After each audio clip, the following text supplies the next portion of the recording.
Você está ouvindo a Rádio Petroleira, a voz do Sindipetro RJ. Rádio Petroleira, a voz do Sindipetro RJ, apresenta Programa Setor Privado Mobilizado. Você deve rezar pelo bem do patrão, esquecer que está desempregado. Você merece, Olá, internautas, navegantes, companheiros, camaradas da Rádio Petroleira, questão de soberania. Estamos ao vivo, em tempo real, com mais um programa Setor Privado Mobilizado. Aqui na Rádio Petroleira, programa que é de responsabilidade da Secretaria do Setor das Empresas Privadas do Sindipetro RJ, cujo coordenador é nosso amigo e irmão, professor Ivan Luiz, o homem que sabe o que diz. Valeu, Candal. Grande abraço. Vamos parabenizar o CREA, que hoje tem novo presidente, e presidente que eu apoiei. E vou pedir a esse presidente para apoiar o companheiro Lucas também na eleição do CA. Tá certo? Grande Reinaldo Barros, nosso novo presidente do CREA. Estamos aí na luta. Então hoje é o programa 138, né? Que nós estamos realizando aqui no dia 6 de janeiro de 2015. É o primeiro programa do ano. E o nosso editorial, vou fazer aqui uma sinopse. Nosso editorial é uma saudação à companheirada petroleira pelo novo ano que se inicia. A nossa pauta foi a assembleia de hoje da Schlumberger. E os nossos destaques, que é a nossa produção do programa, né, selecionou, foi o reatamento das relações de Cuba com os Estados Unidos, os limites atuais da distribuição de renda no país, a atuação do DREA, que é o departamento, né, americano, que faz um trabalho interessante com relação ao mundo do narcotráfico, ao tráfico internacional, e eles estão aqui analisando o envolvimento do senador Aécio Neves. Isso é interessante, também vamos debater sobre isso. E um outro destaque é a suspensão por 90 dias também do novo extintor de incêndio para veículos. Esses são os destaques que a produção ela recomendou para nós. Como nós temos duas presenças ilustres aqui, uma é do aposentado ativista petroleiro, Paulo Moreira, que vai dar as suas saudações aqui aos nossos internautas. Senhoras e senhores petroleiros, boa noite. Estamos aqui no programa Empresas Privadas, Setor Privado Mobilizado, para mais uma audiência que normalmente é bem alta. Ótimo. E também temos uma outra presença ilustre, que eu não vou falar que você é o nosso candidato, você é o nosso vitorioso e é o nosso representante, eu quero colocar assim, no Conselho de Administração da Transpetro. As suas saudações também, companheiro. Agradecer mais uma vez aí a oportunidade de estar aqui no programa Setor Privado Mobilizado. É uma categoria, né? São várias empresas fundamentais de estarem os seus trabalhadores se aproximando do Sindipetro para que a gente possa avançar cada vez mais. Queria agradecer também as considerações em relação à eleição do CA da Transpetro. Não é uma eleição fácil, mas eu tenho certeza que se os trabalhadores analisarem com bastante cuidado a importância de eleger um representante de luta e um representante num campo que luta, que é o campo da FNP, pelos trabalhadores, a gente tem condições sim de ganhar essa eleição. E aí vai estar na mão de cada trabalhador da Transpetro a reflexão de que representante ele quer no Conselho de Administração. E é bacana o teu recado, porque nós atingimos também o público offshore, né? Então é bacana você mandar um recado para eles aí, você vai se preocupar com esse público offshore, porque até com a Transpetro, né? A lei de dutos e tal, tem essa relação aí com esse pessoal offshore, tá certo? Não, sem dúvida. E aí até me permitindo, né, infelizmente, hoje se cria, ou tentam se criar, como se o candidato indicado pelo Sindimar fosse o único que tivesse compromisso com os trabalhadores marítimos. Mas eu sempre gosto de lembrar, né? Eu não preciso ser aquela parte de uma categoria para defender. Por exemplo, eu fui vice-presidente da CIPA, Transpetro Sede Marítimos. A gente representava os marítimos na CIPA, nós visitamos vários navios, nós sabemos a dificuldade que existe no navio pela questão da autoridade que o comandante tem, limita muito até a própria atuação da CIPA, né? A gente sabe que quando o comandante é bom, a relação é excelente, quando o comandante é um comandante ruim, é muito complicada a relação dentro de um navio. Inclusive, permite-se até certos abusos. É complicado a gente dizer também que tira limite de atuação do comandante. Como é que fica a relação dentro de um navio em alto mar? Acaba que se precisa de alguém que tenha uma autoridade forte, mas tem que garantir que a pessoa use aquela autoridade da maneira correta, né? E não pode confundir autoridade com autoritarismo. Perfeitamente. E aí dizer que nós estivemos sempre atuantes para que os representantes marítimos participassem das reuniões da CIPA e sempre denunciamos, inclusive solicitamos ao Sindimar, na época, que denunciasse também, porque existe a norma regulamentadora número 30, que diz que os marítimos devem estar na reunião presencialmente para se discutir as questões. Infelizmente isso nunca foi cumprido e o Ministério do Trabalho, todas as vezes que olhou, na verdade, ou não viu ou fez vista grossa mesmo, que é muito grave, porque na verdade você não cumpriu o que a NR30 diz, que é o marítimo e o terrestre estarem juntos ali para garantir que as condições sejam de saúde dignas, tanto no navio, tanto em terra. E aí a gente não cair nesse falso debate como se terrestre fosse inimigo de marítimo. Eu já apoiei, por exemplo, o marítimo no segundo turno, quando nós chegamos à conclusão que ele era o melhor candidato. Não tem adversário, não tem inimigo por localização. Existe sim adversário, talvez não inimigo, mas adversário, mas do que a pessoa se propõe a fazer num conselho. E aí, pedindo só mais uma reflexão dos nossos colegas marítimos, o que foi feito pelo nosso conselheiro eleito durante esses 2 anos em que a Transpetro agora passa vergonhosamente por um presidente há 60 dias afastado do seu cargo e não pede para sair, mas fica prorrogando a sua licença não remunerada para permitir que seja feitas as inspeções na conta da empresa e para o seu balancete poder fechar. E aí, qual foi o papel que o conselheiro teve nesse período? O nosso conselheiro na Petrobras, Silvio Cinedino, por exemplo, ele tem o que falar. Ele, por exemplo, denunciou o caso de Passadena, que hoje a mídia coloca como se fosse novidade, melhor dizendo, a grande mídia, mas isso já foi denunciado há muito tempo. E aí a gente volta a perguntar o que foi feito em relação a Transpetro com esse conselheiro.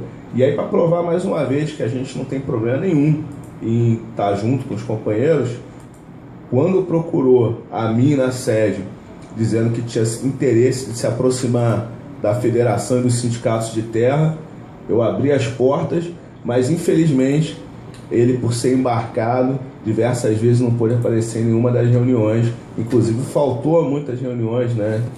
Parece que participou virtualmente, né? Por videoconferência, mas que prejudica muito aí a participação do conselheiro. Então tudo isso eu acho que tem que ser levado muito em consideração. Nós somos uma categoria só, os marítimos quando precisam estão junto com a gente, os marítimos hoje infelizmente têm seu acordo coletivo assinado depois do acordo coletivo de terra. O Sindimar não procura a gente para unificar essa database, que é uma coisa fundamental. Nós somos da mesma empresa e a gente tem que ter a mesma database, não tem que esperar o acordo de terra ser feito para o acordo de mar ser discutido depois. Então são várias questões importantíssimas que a gente precisa colocar, e enquanto essa falsa guerra e essa falsa polarização de como se terra e mar fossem adversários, vai impedir que a gente avance de verdade. E aí, só colocando mais uma questão importante, por exemplo, o plano de saúde, que finalmente, já tem um tempo, aí já tem mais de um ano, deve ter uns 2 anos, o plano de saúde dos marítimos é a MS, que nem o nosso. Por muito tempo eles tinham um plano de saúde prejudicado, que era o Bradesco. E aí eu volto a dizer, mais uma vez, essa falsa polarização, como se nós fôssemos categorias adversárias, não somos uma só. prejudica hoje muito mais os marítimos do que nós de terra, mas que nós se unirmos e garantirmos que nós estejamos juntos, todos nós seremos beneficiados.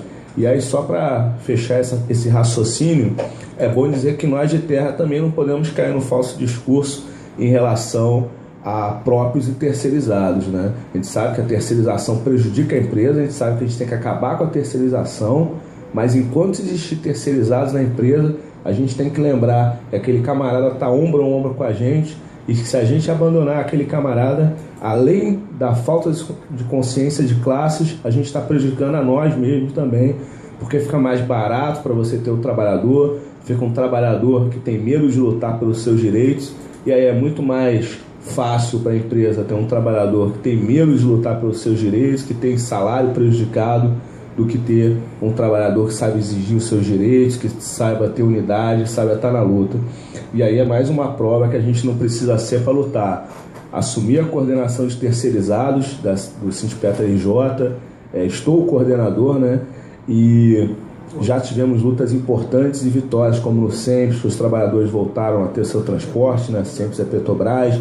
Na Transpetro a gente conseguiu implementar a CIPA dos terceirizados pela primeira vez, que há anos a gente discute que a Transpetro estava de maneira irregular, ilegal, que ela não implementava na sua sede as CIPAs, e ela ainda continua porque não implementou em todas as empresas. A gente continua questionando, já mandamos ofício, estamos cobrando, e foram vitórias aí importantes. Então isso é para fazer uma abertura, agradecer o espaço. Queria pedir aos nossos companheiros aí de mar que acessem nossa página no Facebook, que é www.facebook.com/Lucas Ferreira no CA.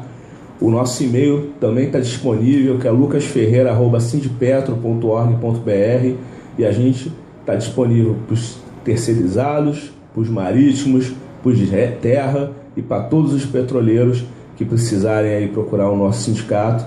E aí, falando um pouquinho aí da nossa querida amiga Secretaria de Empresas Privadas, queria lembrar que está cheio de terceirizado nas empresas privadas também, e que a gente está aqui unido para garantir as condições dignas de trabalho e lutar para que os trabalhadores terceirizados das empresas privadas sejam primeirizados nessas empresas. Lá não tem concurso público nas empresas privadas, então não há motivo para que ainda esses trabalhadores continuem tendo salários rebaixados para fazer o mesmo trabalho. Então é importante. E aí, só pegando um gancho importante, eu queria lembrar também que além do CA da Transpetro, nós estamos em eleição do CA da BR e o CA da Petrobras. E é fundamental que a gente eleja candidatos de luta, que o campo da FNP está indicando nomes, né, principalmente aí para a Petrobras. A gente sabe que é a nossa empresa mãe, e que se a gente deixar um conselheiro pelego, um conselheiro que não tem responsabilidade com a luta dos trabalhadores, foi eleito lá, isso vai prejudicar muito a nossa atuação. E é bom lembrar que a gente sabe sim, e não vem de ilusão das limitações do cargo, mas colocar um pelego lá, sem dúvida, é para prejudicar os trabalhadores, mesmo com a limitação que esse cargo apresenta. Eu devolvo a palavra ao professor Ivan e agradeço aí o espaço cedido. Não, você ficou à vontade, porque nós queremos vitória, né? E para as pessoas conhecerem melhor o candidato, nada melhor do que o candidato se expor. Você tem que se expor, né? Mostrar para a categoria a tua competência, mostrar para a tua categoria que você não está aqui para brincadeira, que a coisa é séria, e nós acolhemos e torcemos e estamos trabalhando para que você realmente tenha êxito pleno, porque o teu êxito será o nosso êxito. Então daqui a pouco você voltará de novo, né, a dar a tua fala, porque eu acho que é fundamental. Então, dentro do nosso editorial, seria saudações à companheirada petroleira, nosso editorial. Você fez uma brilhante saudação, tá certo? Nossa categoria, e eu espero que o Paulo também, Paulo Moreira, faça as suas saudações aí à companheirada petroleira, pelo novo ano que se inicia, né?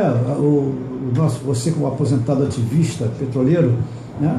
Dá aquele recado bonito que você sabe dar, porque Paulo Moreira, como o Candal diz, Paulo Moreira é o cidadão que só abre a boca quando tem certeza para não falar besteira ou bobeira, não sei. Ele tem um slogan aqui que ele fala, né? Ele fala em relação a você. Paulo Moreira, o homem que não fala besteira. Então é isso. Ele não fala, então não pode falar nunca besteira.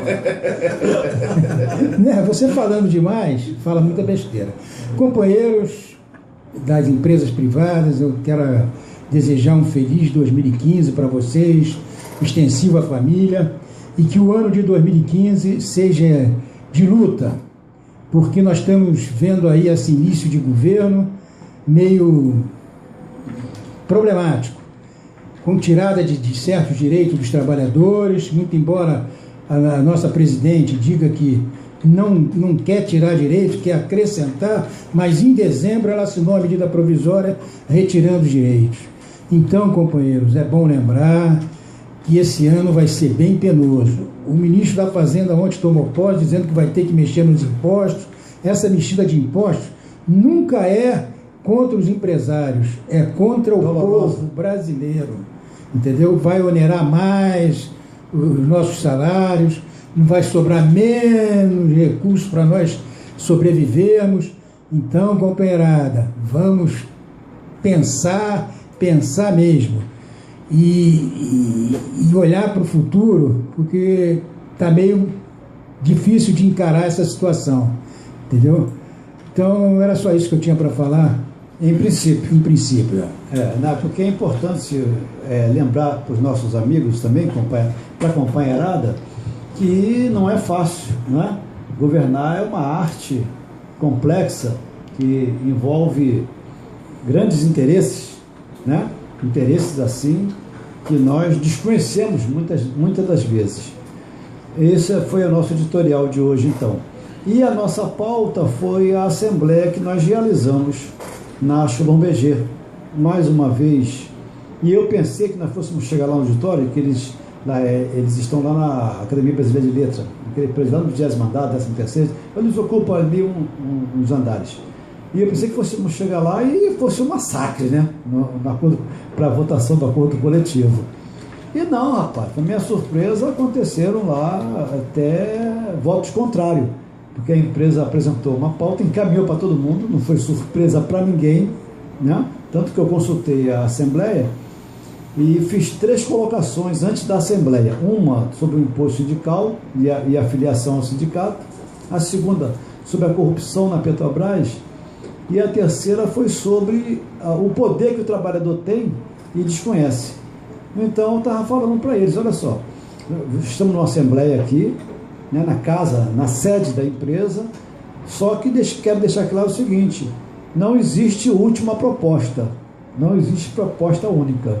Quem vai dizer quando será a última proposta da empresa, não vai ser a empresa, serão vocês, os trabalhadores. Então, vocês podem rejeitar o que vocês quiserem aqui. Como todo mundo já conhece a proposta da empresa, eu vou consultar se vocês querem que seja ponto a ponto, se querem fazer uma votação logo, né, global e tal. E eu preferi para fazer logo uma votação global. Nós fizemos essa votação e para surpresa minha, a empresa venceu, claro que venceu, mas tiveram 13 abstenções e 28, teve mais de 100 pessoas, 100 e tantas pessoas lá presentes. Então foi uma assembleia interessante. E eu alertei por causa da corrupção na Petrobras. Eu falei, não posso aqui, como trabalhador da Petrobras, me furtar de lembrar a vocês o seguinte, que a corrupção, ela implica em 2 vetores aí fundamentais. A corrupção implica no corrupto e no corruptor, né? E todos os corruptores são de empresas privadas, entendeu? Então, dentro de uma empresa privada, como eu vou falar em todas as empresas privadas, isso, todos os corruptores são privados. Então, claro, que os corruptos se vendem, né, que se submetem a esse procedimento, mas quem está corrompendo são ligados às empresas privadas, às empreiteiras. Então, nós precisamos estatizar o Estado. Nós estamos precisando urgentemente estatizar o Estado, que o Estado nosso está privatizado, e quem deu essa ênfase muito grande foi exatamente o governo FHC, quando ele implantou a política neoliberal. Ih, cara, então, deixa... e como destaque nosso, então, bem lembrado, DJ, mandar um abraço pro DJ Castelinho, pro Vitão lá também, pro Renato Candal, pra nossa galera toda. Pô, não entendi aqui agora. Peraí. Isso. Ih, aí, ó. Ih, você... E agora aqui? Soltou aqui a tomada do laptop, aí enrola. Então, resultado. Vamos entrar para os nossos destaques aqui rápido, porque nós temos algumas homenagens para fazer. E se você quiser deixar como pano de fundo já, DJ, o nosso primeiro homenageado de hoje é um compositor fantástico, é um violão divino, maravilhoso, né? Que é o nosso grande Dilermano Reis, que nos deu adeus no dia 2 de dezembro. Então, sempre que possível, nós lembramos esses grandes seres que passaram aqui pela nossa terra. Mas voltando então para o nosso destaque, foram reatadas as relações de Cuba com os Estados Unidos, ou melhor, dos Estados Unidos com Cuba, né? Porque quando eles querem, por exemplo, no caso do Putin, eles falam que o Ocidente está impondo algumas limitações ao governo Putin. O Ocidente. Não fala que são os Estados Unidos, não fala que é o Ocidente. No caso de Cuba, ele fala que foi reatado com os Estados Unidos. Não dá para falar que é com o Ocidente, né? Se desse, eles falariam, né? Foi reatado com o Ocidente aqui. Não, aqui então foi com os Estados Unidos. Eles se mascaram, eles são inteligentes. Inteligência para o mal, mas são inteligência. Só que esse reatamento de Cuba, ou melhor, dos Estados Unidos com Cuba, eles não citam um fator geopolítico fundamental, que é o canal da Nicarágua. O canal da Nicarágua foi construído pelos chineses. Foi construído e financiado pelos chineses. Por quê? Os chineses são altruístas, né? Querem ver todo mundo bem, não é isso? Né? O entendimento pode ser esse. Então, constrói um canal para quê? Para passar barquinho, passeio, né? Todo mundo deve imaginar isso, né? Para isso que se faz um canal. Então, aí o americano já percebendo, né, o que o chinês quer, o que ele faz? Reata Cuba. Inteligente, generosos, né? São generosos. Só que o canal foi construído e financiado por Cuba e custou 40 bilhões de dólares. Então, não vai ficar de graça, né? Não vão se aproximar de graça. Tem mais para a gente falar, mas eu estou vendo que não vai dar tempo, né? Porque o presidente cubano, ele se pronunciou 3 dias após o anúncio da reaproximação. Ele agradeceu, achou uma decisão justa, né, do Obama e tal, e disse que o obstáculo foi eliminado. Esse é o primeiro momento, que ainda continua alguns embargos, né? Então vamos ter que correr um pouquinho. O outro destaque nosso, então, são os limites atuais da distribuição de renda e riqueza do Brasil, Paulo. Isso aí é a tua área. Do Lucas também. É do Lucas também, aqui tem dois economistas. Os 0,9% mais ricos do país, 0,9% mais ricos do país detêm entre 59,90% e 68,49% da riqueza, sendo as principais fontes de acumulação de riqueza os fluxos de renda e heranças, tá certo? Por isso que seria fundamental que aquele projeto lá do senador FHC de tributar, fazer uma tributação pesada sobre a grande fortuna, seria fundamental.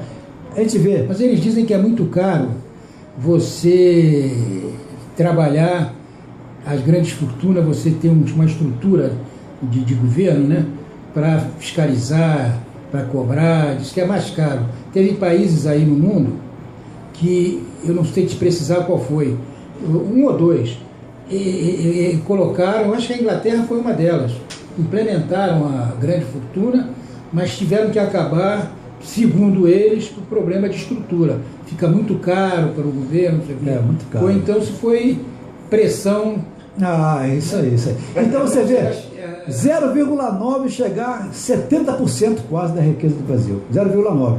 Portanto, quando você vai aumentar R$1 no salário mínimo, R$1, o impacto é um negócio assim fabuloso. Eu tenho uma proposta com relação, não à reforma tributária, mas não a reforma tributária, mas a forma de tributação. Porque os não socialistas, eles só querem igualdade nos preços, né? Nos preços da igualdade, quer dizer, um Ike Batista paga por quilo de açúcar, e se não pagar mais menos, hein, que ele compra para comprar no estoque, ele pagaria em condições normais o mesmo preço que o caseiro da casa dele lá, o pedreiro. Então isso é justo, para eles isso é justo, entende? Quer dizer, então, qual é a minha ideia? O que eu estou trabalhando em cima? Tudo que você for comprar, tu tem um cartão, não tem cartão para tudo hoje? Tudo não é com cartão? Nesse cartão tem o seu CPF e tem a tua renda. Então os preços seriam diferenciados, né? Tu vai comprar, a tua renda está entre 0 e 3 salários mínimos. O preço seria entre 0 e 3 salários mínimos. É de 5 a 8 salários mínimos. O preço seria outro, entendeu? Seria uma forma de se distribuir essa carga tributária pesada, né? Tudo é com CPF hoje. Tu vai uma pousada, de uma noite por outra, tem que ter CPF. Tu vai pro CPF. Então seria, não vejo muita. Isso é para vocês fazerem uma reflexão, tá certo? Outro destaque nosso é o DEA. Meu inglês é meio fajuto, não sei o inglês de vocês aí. O Drug Enforcement Administration.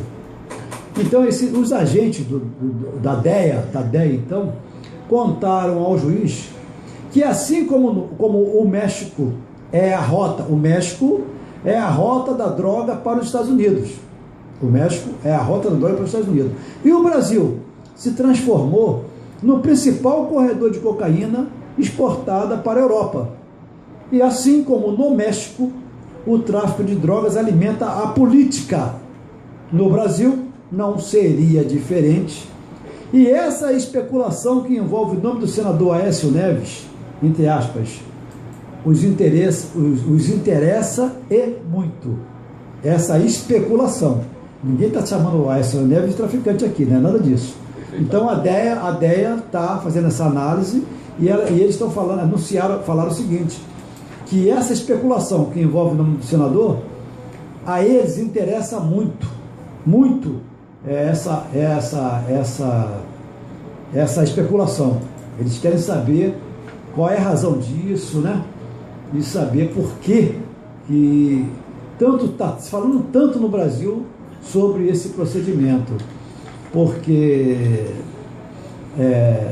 depois de várias denúncias que aconteceram na campanha, várias denúncias a respeito das irregularidades em relação ao aeroporto de Cláudio, em Minas Gerais, envolvendo a polêmica pista de pouso com o tráfico de droga, essa DEA, ela esteve no Brasil agora, no mês de novembro, né?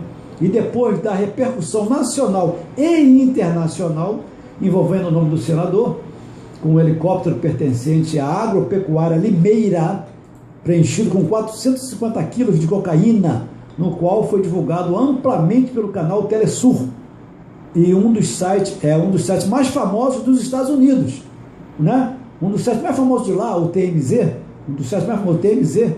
né? O juiz federal Marco Vinícius Figueiredo de Oliveira Costa, do Espírito Santo, recebeu em seu gabinete o agente da Polícia Federal, Rafael Pacheco, e ele estava acompanhado de 2 homens que falavam português com sotaque. Você vê que está tomando uma repercussão internacional muito grande isso. E apresentaram-se então ao juiz como agente da DEA, a Agência Antidrogas Americanas. Os investigadores estrangeiros queriam saber o local do pouso do helicóptero que trouxe de Pedro Juan Caballero, no Paraguai, pelo menos 445 quilos de pasta, base de cocaína. O local do pouso estava registrado no GPS da aeronave. Isso aqui tem muito mais para nós comentarmos, mas não vai dar tempo. Então, eu queria mais uma degustaçãozinha, meu comandante, eu ia falar em comandante, lembra? 1 minuto. Uma degustaçãozinha rápida do Guilherme de Brito, né? Aí, o Mundo é um Moinho, participação do companheiro Guilherme de Brito, isso aí, uma homenagem rápida, 2 segundinhos só, para nós fazermos também a terceira homenagem, que é o nosso querido Humberto Teixeira, grande parceiro do grande compositor Luiz Gonzaga. Mandar um parabéns para o nosso diretor Antônio do Reis Furtado, que está de parabéns hoje. Parabéns para você. Parabéns, Furtado. Mandar um parabéns também para a nossa grande funcionária do Sindicato RJ, Maria Rita Valori, tá certo? Que também fez aniversário hoje. E mandar um grande parabéns para os aposentados ativistas petroleiros que fizeram uma maravilhosa assembleia hoje. E pelo que eu estou vendo, né, DJ? Nós estamos já no limiar. E passar a palavra de despedida para o nosso querido Paulo Moreira. Senhoras e senhores internautas, muito boa noite.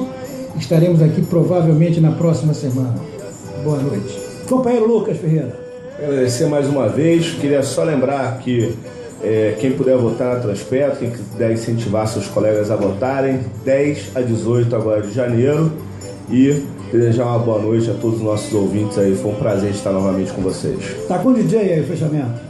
Assim, estamos chegando ao final de mais um programa Setor Privado Mobilizado. Aqui na Rádio Petroleira, questão de soberania. Sonato Candal com apoio técnico do Castelinho DJ. Estaremos de volta na próxima terça-feira a partir das 19h30. Aqui música, informação e prestação de serviços. Muito obrigado pela sua audiência e até o próximo programa. Até lá. Rádio Petroleira, a voz do Sindipetro RJ. Apresentou o programa Setor Privado Mobilizado. Você deve rezar pelo bem do patrão, esquecer que está desempregado. Você